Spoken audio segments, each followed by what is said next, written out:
এ যেন এক পদ্মবন, শয়ে শয়ে পদ্ম আলোকিত করে আছে 10 দিক। ছাদের উপর এমন এক পদ্মবন বানানো যেতে পারে তা উৎসবদের বাড়ি না গেলে বোঝা যেত না।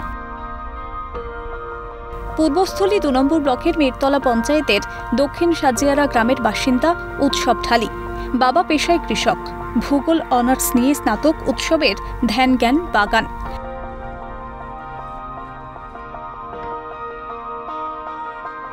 ছাদের বিভিন্ন গামলায় ফুটিয়েছেন লাল, হলুদ, গোলাপি, সবুজ, সাদা বিভিন্ন রঙের পদ্ম। তার সংগ্রহে রয়েছে সিতারা, ঐশ্বর্য, ইন্দুলেখা, শ্বেতা, মহং থেকে বাটার মিল্কের মতো বিভিন্ন প্রজাতির পদ্ম। মোটের উপর উৎসবের ছাদ বাগানে রয়েছে 42 রকমের পদ্ম।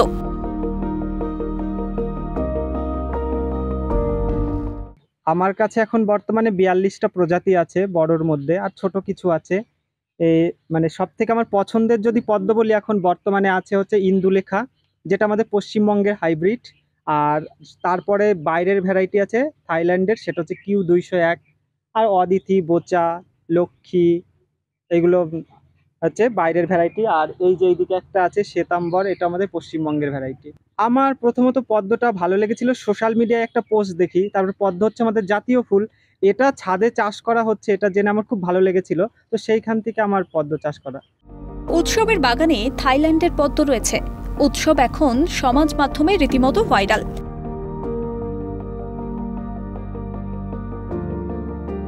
তার পদ্মগুটি এখন দেশের বিভিন্ন প্রান্তে যাচ্ছে। উৎসব একটা বিকল্প আয়ের পথ দেখাচ্ছে এলাকার চাষিদের। ছেলের কাজকে সঙ্গ দিচ্ছেন মা। পদ্মবাগানে তিনিই ছেলের সহকারী। ছাদ বাগানে যে আপনার ছাদ বাগানে এত প্রকার পদ্ম, কেমন লাগে বিষয়টা? আমার খুব ভালো লাগে। এমনি আমি ফুলটা খুব পছন্দ করি, আমার খুব ভালো লাগে ফুল। ওর বন্ধু বান্ধবের সঙ্গে দেখেছে, সেইটা দেখে ওর ভালো লেগেছে, সেই কারণে ও এনে চাষ আরম্ভ করেছে।